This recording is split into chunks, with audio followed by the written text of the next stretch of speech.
15, I don't think you're old enough to remember. You may be. But when I started selling, before the women's movement, you never shook hands with a woman.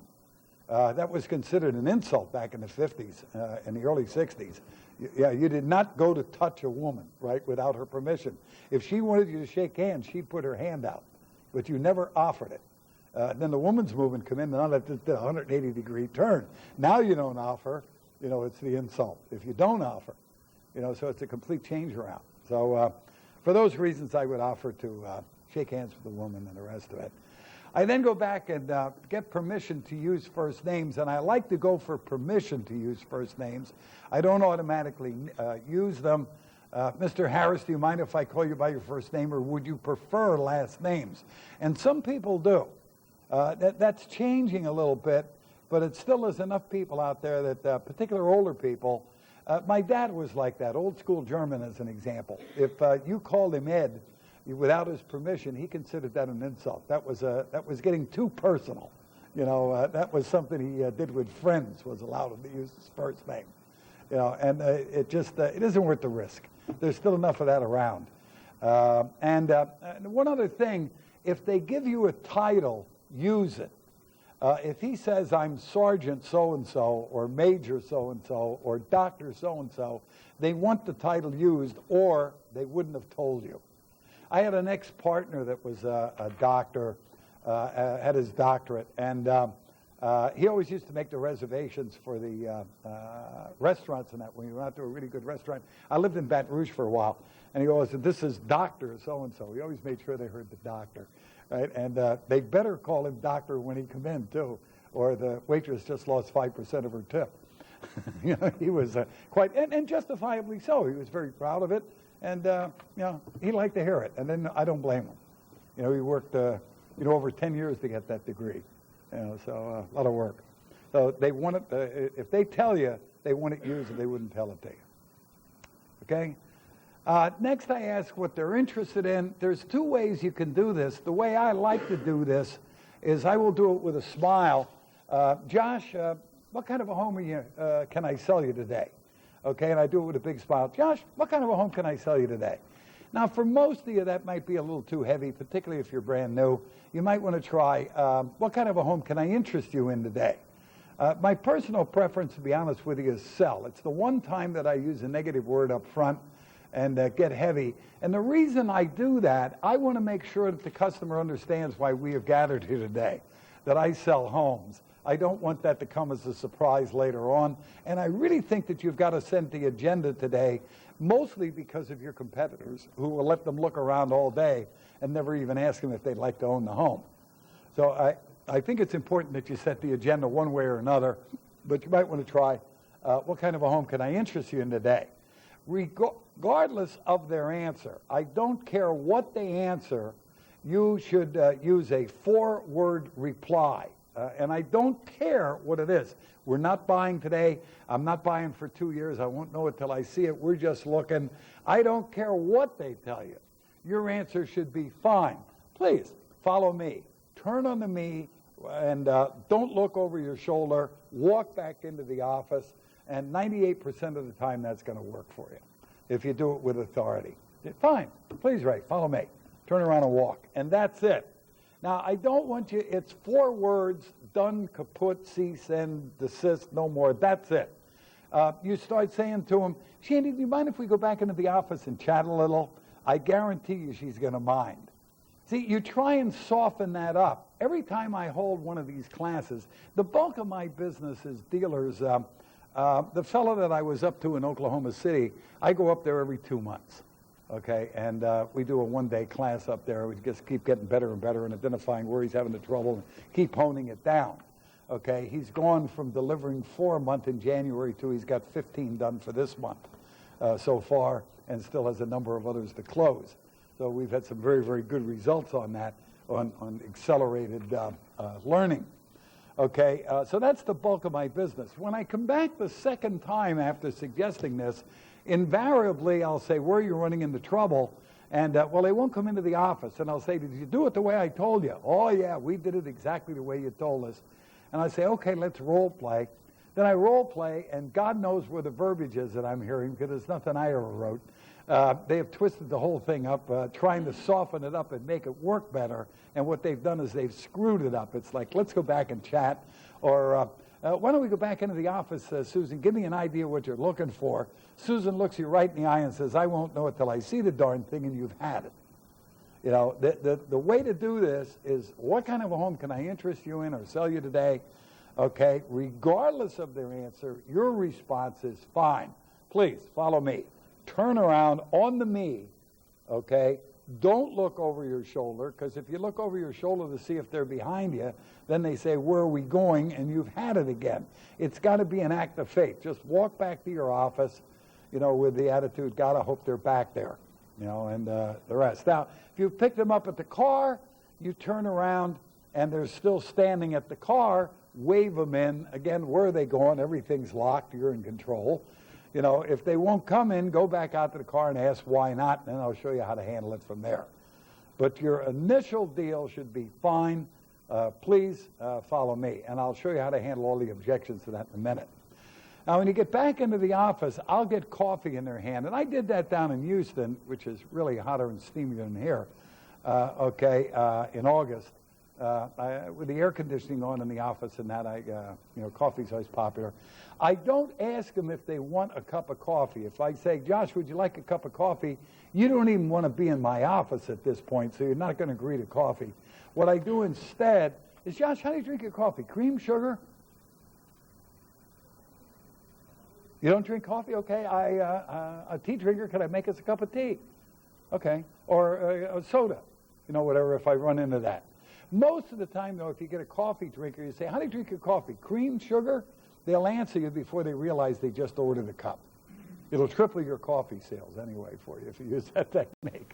Okay? So I want to get a cup of coffee in front of them. In fact, one of the guys I had on I-45 in Houston was an electronic whiz, and he had jacked the thermostat up on the coffee maker that it was about 4 degrees short of boiling. And he'd lay a cup of coffee in you. He had you for 20 minutes before you could even touch the cup on a thing. But it's just something about sharing a cup of coffee that just eases things a little bit, makes things easier, and slows the customer up, that they're going to finish it, okay? I threw an awful lot of coffee away. I'm a tea drinker myself. I don't drink coffee. I used to get half a cup, lay it down, and never touch it. But I always have myself in there, too. Then I want to establish who's the dominant buyer. There's a couple of ways of doing that. The reason I want to know who the dominant buyer is that all payment questions, not money, all payment questions should be directed toward the dominant buyer. What I mean by that is how much down, how much a month, or how much cash. Because until you get the dominant buyer to agree, you do not have a sale. You can get the other one to agree. That is not going to cut it. It's the dominant buyer that's going to determine that. The second thing, if they get in an argument over something and I'm forced to take sides, I will always take the side of the dominant buyer, because that's the one that will usually win the argument. Not always, but usually. One of the things I'll do on that, well, I don't know if I want it this way or that way, and one wants something one way, another wants another way. And they'll say, what do you think, Schwepp? And I say, it's funny that you mentioned that it's been such a problem making that decision back and forth that recently the manufacturer did a survey to see which way most people wanted it done. And, well, the way they did it was the way the dominant buyer wants it done. What can I say? And you blame a survey, so keep yourself out of it. That's how I handle that one. I tell them there was a survey taken, and the way the dominant buyer wants it, that was what the survey, so I think it was something like either 72 or 73% of the people, Nikki, that wanted it the way your husband wants it. What do I say? No, and just shut up with it, okay? All right, so if they do get in arguments, you have to stick up for them. You're more likely to put yourself on the winning side. And the third thing, all closing questions, trial or hard, always go to the dominant buyer. Okay, again, you can get the other one to agree to anything. If the dominant buyer doesn't agree, then it's not a sale. Let me give you an example of that. When I moved down to Houston, we went for a home, and my wife went out looking for 3 days for a home, And at the end of the third day, I'd found something that she really liked, come flying into my office, interrupted her at an important meeting on bonuses, and said, I found it, you got to see it right away before somebody else buys it, right? Okay, I found out later that the home had been up for 11 months for sale, but we had to see it right away. God forbid somebody buy it in the next 11 minutes. You know, so I went out to take a look at the home. Now, Doris would find a home, but I'm the dominant buyer. Okay, and let me explain what I mean by that before you girls start throwing things at me. She's going to find a home, and if she likes it, that's fine. But at that point, I'm going to look at two things, construction and the money.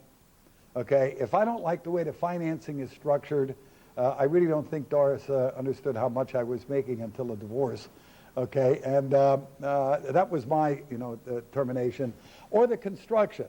I would be the one that would check the insulation in the attic, as an example, or we went to buy a home in Allentown a number of years ago, and I went in the basement, as an example, and in the one corner, the guy had some lumber piled up in the corner, and I thought, gee, that's out of place. Everything else is so neat. So I went over, and here he was trying to hide a crack in the foundation. It was big enough to put your hand into, and he had taken a couple pieces of lumber. That would have never occurred to Doris to check that. That's not her thing. By the same token, she could look at a room and see it fully decorated. I have no talent for that. But I'm the dominant buyer. If we're going to sell us when I was married, you'd sell her first, but you don't have a sale until I agree to the financing and the construction. And that's what I'm looking for here. Who makes the final decision? Because that's the one I want to hit with the closing question. Are there any questions on that? Again, I know what I want to say there. I'm not sure I explained it quite as good as I might. Anything at all? Everybody with me on that? Okay. Okay, the way you identify that is I always set the chairs back away from the desk a little bit. When I sit them down and start going in the company store, I would say, Susan, why don't you and your husband move in a little closer to the desk where you can see better? The one that moves the chair the closest to the desk is a dominant buyer. And that is virtually foolproof. It sounds a little too simple, but it really is foolproof. The power player will take the attack position, and the other one will let them. It's just, I can't remember the last time that didn't work out. If you're not quite sure which one is the dominant buyer, another way that you can handle that is when you get to something that's a serious question, ask one of them and watch the reaction. As an example, Susan, if your husband was the dominant buyer, I might say to you, Susan, how much have you budgeted for your initial investment? It's not unusual for a woman at that point, oh, that's his department. He takes care of that. I have nothing to do with that. Or she might say, well, we'd probably come up with about $2,000. But if you watch close, she's going to quickly look over at her husband to see if she put her foot in her mouth or not. And if you're watching for it, you can see it. It just may be a quick eye movement, but it'll tell you that he's really the dominant buyer. So but it's got to be a relatively serious question. It's not asking, how much is on the charge cards, because that almost always she's in charge of. It's got to be something fairly serious, like how much down, how much a month. When are you planning on moving? Something like that. And if they're not the dominant buyer when they answer, they'll double check whether they said something wrong. Okay? Anything on any of those, I'll show you how to handle the guy that doesn't want to come into the office in a second. Anything up to this point. But there's a 7-step procedure, get their name, and identify the area they're from. I'm sorry, I didn't do the first one. The reason I want to know the area they're from, and that'll vary. In my area up in Allentown, 98% of the homes we deliver within 30 miles of the lot. Here, a normal market area could be, as much as a 100-mile radius of the lot. So it depends on where you are, and, you get down into, south of Tyler, and, delivering 100 miles is not that far. Okay, there's two reasons I want to know the area they're from. Number one, if they are out of my normal market area, that tells me, do I soft close or hard close? Hard close. If they're outside of my market area, statistics and odds tell me I'm going to get one shot at them, and I better make it good. So I will TO them to everybody in the building if they'll let me do it, before I let them go. Okay, also, if they're outside of your market area, you may want to add a little bit of, or keep a little bit of extra income for additional service and setup fees because of the distances you have to travel. Okay, so those kind of things ought to be taken into consideration. Okay, and I want to identify if it is their first visit. If there isn't their first visit, Ray tells me he's been here before and had talked to Loopy. Loopy is not here today. It's his day off. I would say just a second, bring him into the office, sit down, get the coffee. Let me get Loopy's file, and I would go over, Ray, pull out the file, and in about 3 minutes worth of reading, I know how to keep my mouth, my foot out of our mouth, I should say. And you would have had written on there, what was shown, and the prices quoted and everything else. So I'd have an idea of what you've done. Okay? Anything there on the first one? I'm sorry, I rushed on that. You get her name, okay, the area, from the area, and is this your first visit to our location, or had you talked to somebody on the phone? Particularly if you're doing good phone, work on dragging new people in, then you want to make sure that you don't take somebody's client. Okay. Yes? The DV, what you're trying to figure out who that is, if you don't, if you're successful, A little bit louder, please. if you're not successful in finding the DV in the interview, do you send it into the demo, or are you trying to get it? I tell you what, between those chairs and watching the eyeballs, really, I can't remember the last time I couldn't get a pretty good idea on who the dominant buyer is. If those don't work, then I think I would just play it that I'd work both of them.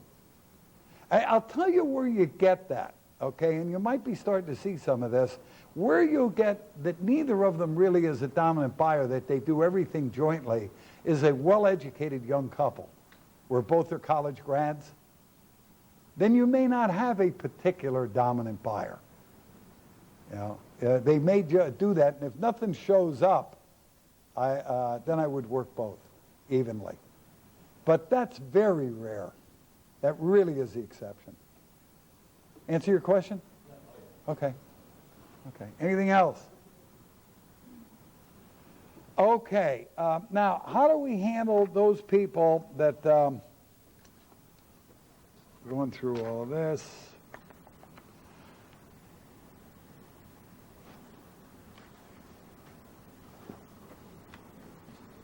Okay, page 19, a sort of universal answer. I had given you this one earlier when I was using the example of a practitioner versus a student, okay, understanding a three-part area, a three-part answer.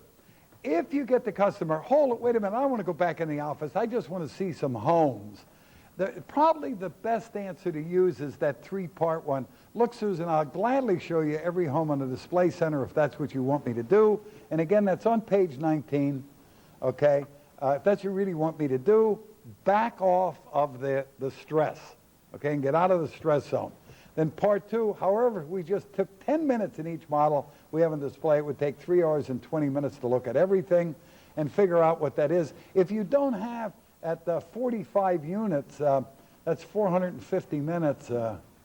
That's 7 hours and 30 minutes or something like that, at 10 minutes apiece. Now, if you don't have an awful lot of homes, then make it 20 minutes a home instead of 10 minutes so that it comes out with some astronomical number. You adjust what to make it, some really huge number of hours they'd have to look, okay? So you adjust it.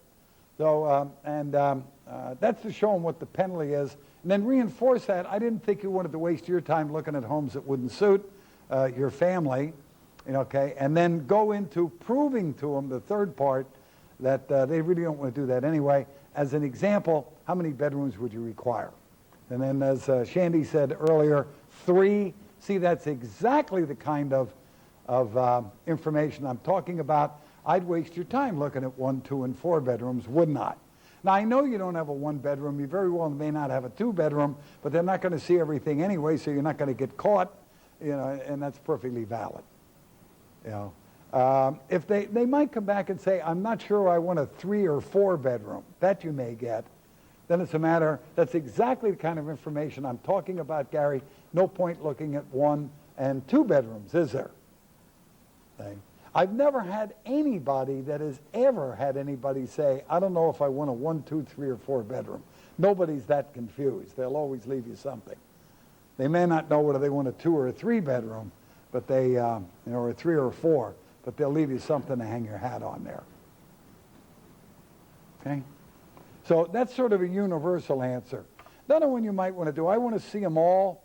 You know, I gladly open everything to display for us that you really want to do. However, we do things a little differently than you might be used to. You see, we keep all of our models locked to protect them for their future owner. What I'd like to do, if you don't mind, is spend a minute or two to understand what you want in the home to do for you and your family, you know, how you're planning on enjoying it. Then I can get the keys for the right homes. This way we won't be out here looking at a lot of models that wouldn't suit your family anyway. Please, why don't we do that? That's another one you can use. My personal preference is that first one. That works so good in so many situations. You know, that I practically live or die on that. The hardest one of all is where you've got the traffic stopper on your lot. And I just want to see that one. You know, and they point to the most expensive unit on your lot. How many of you have a traffic stopper on your lot right now? How many of you have a traffic stopper that's had a birthday or ready to? Yeah, okay. See, there's another classic example is where we get enthralled with quantity rather than quality. The traffic stopper will develop traffic, but at what cost? You know, how many sales do you think that thing has killed for you on low-end buyers who fell in love with that and then were looking for another dealer that could sell it to them for 20 grand less? You know, I think traffic stoppers are more doggone problem than they're worth. You know, if you've got one, let me show you how to control the traffic on it.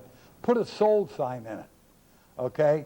And if you got one sold, well, I just want to see that one. Gee, I'm sorry, but one of the other consultants has taken a deposit on that unit, and the fellow that gave him the deposit just absolutely insisted that we keep the unit locked up since it's his home.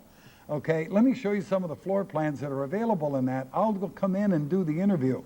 Now, if they qualify, then I tell them, look, Josh, the fellow that gave us the deposit on that unit doesn't mind me showing it to somebody like you and your wife. He just wanted me to keep the riffraff out of it. Let me get the keys.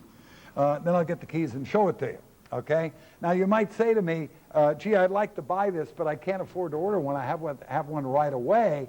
And I'd love to sell this dog because it's been here for 14 months. So I will say, well, let me double check because they weren't sure whether the guy's credit was going to get passed. Apparently there was some kind of credit they were concerned about. I would come in, Ray, did we get approval on the traffic stopper with your customer? No, and then I sell it to you. See, the name of the game is to have some kind of a game plan to control people. I'm not trying to cheat this guy. I'm trying to keep the Chevy buyer out of my Mercedes, you know, where he falls in love and then doesn't buy anything and continues to throw the rent money away. That's when you cheat him, you know, not by controlling the situation. You know, that's the whole name of the game is control. Okay, so there's some ways of handling that. I just want to see that one. Put the sold sign in it and control it that way. And when you sell it, for Pete's sake, don't order another one. You know, and not if it takes you a year to sell them. Okay, another way, I just want to see that one. You might want to bring, you've got to pull them physically and verbally. Why don't we go back into the office, Mike? Tell me why you like that, and maybe I can get the keys for something else at the same time. But you got to sort of walk like I'm walking, you know. Why don't you come in while I'm, get the keys, and sort of jerk your way into it. Now, you may come back and say, well, why don't you get the keys and I'll wait here. Then I'm going to say, gee, I'm curious, what is it about that home that you like? Well, it's got to be something about the exterior because you can't get in. No, I like the outside. Oh, let me show you some floor plans that have that exterior. And that's how you get them in. Okay? Somebody once told me that the ideal salesperson had three things going for them. They had gray hair, wore glasses, and had hemorrhoids. Now, the reasoning was that the gray hair gave you the look of maturity, the glasses gave you the appearance of wisdom, and the hemorrhoids gave you that concerned look when you were asking questions, right? And there's like most humor, there's a lot of truth in it, You've got to look like you care when you're asking, gee, what made you, what is it that you're interested in, makes you interested in that particular home? You got to look like you care on all of these questions. If you're going, gee, what made you decide to do it that way, like you could care less, you're not going to get much response out of them. A lot stronger than, gee, what made you decide to do it that way? See, and I do care because one of the first things I do is put a average commission check on this guy's forehead, mentally. And if he walks, the first thing I do is I put the commission check there, and I remind myself if he walks out of here tonight, he's taking my money with him. I don't let you do that lightly. Right. Okay. Now, that as an example, how many bedrooms will you require can get you out of a whole lot of problems. We only have a few minutes. Gee, then it's even more important, Gene, we don't waste it looking at homes that wouldn't make any sense. As an example, how many bedrooms would you require? See, and I like that example. I like to use modules that you use the same thing with different lead-ins, so you have to learn less. I also love that example of bedrooms because even Bubba can understand that if he needs 3, there's no point in looking at 2. I don't care how dense he is or slow, anybody can relate to that. And do it very quickly, so it justifies going back into the office for you. I won't know it till I see it. Well, I can appreciate that, but I think we could eliminate some of the more obvious things. As an example, how many bedrooms would you require? We're just looking. Hey, everybody that ever invested in a home started by looking. Nikki, why don't we at least try and look at something that might make sense down the line? As an example, how many bedrooms would you require? Okay. We're not going to do anything for 2 years. I can appreciate that, but 2 years from now, when you do invest, you're going to want the home to fit your family. As an example, 2 years from now, when you do decide to invest, how many bedrooms would you require? Okay. That'll get you out of almost anything. Okay. But you got to do it all. Again, you don't want to start skipping stuff like you've got to come back after example, how many bedrooms would you require? The customer says 3. You've got to say, see, that's exactly the kind of information I'm talking about. I'd waste your time looking at 1, 2, and 4 bedrooms, wouldn't I? Every once in a while I'll come back and I'll role play that, and somebody decides to shorten it up. They'll do everything okay. They'll get to the point, as an example, how many bedrooms do we require? And then I'll go 4. And the salesman will role play with me. He'll go, see? Now you do that to the customer. He doesn't have a clue what you're talking about. You have got to say, see, that's exactly the kind of information I'm talking about. You've got to explain why that's important, word for word on it. You really can't shorten it. If you do, it just doesn't work. That should handle. I just want to see that one. I want to see them all. I've only got a few minutes. We're not doing anything until we're just looking. What else might you get as an excuse for not wanting to come back into the office? That should cover 99.9% that I've ever heard. We've got a house to sell first. Pardon? Not really ready yet. We've got to sell our house first, and we don't even have a buyer for it yet. Okay, that's sort of, I'm going to delay answer, like I'm not doing anything for 2 years, and you would use the same one season. I can appreciate that, but when your house does sell, you'd want the home to fit your family. As an example, when you sell the house you're in now, how many bedrooms would you require? See, that's exactly what I'm now. And then you close it off. Why don't we narrow it down a little bit more and save you some more time? Always why it's to their advantage. It's always got to be why it's to their advantage. Okay, does the answer? Yeah. That's a delay deal. I'm not going to do anything until. And I can appreciate, but when that happens, you're going to want the home to fit. As an example, at that time, how many bedrooms would you require? Anything else? You really, you want to role play this. I don't think any of you are buried in so much traffic that you can't sit and role play some of this stuff at the office. Pardon? We're still saying we don't have our money together yet. Okay, that's great, but when you do get your money together, you're going to want the home to fit your family. As an example, when you get the money together, how many bedrooms will you require?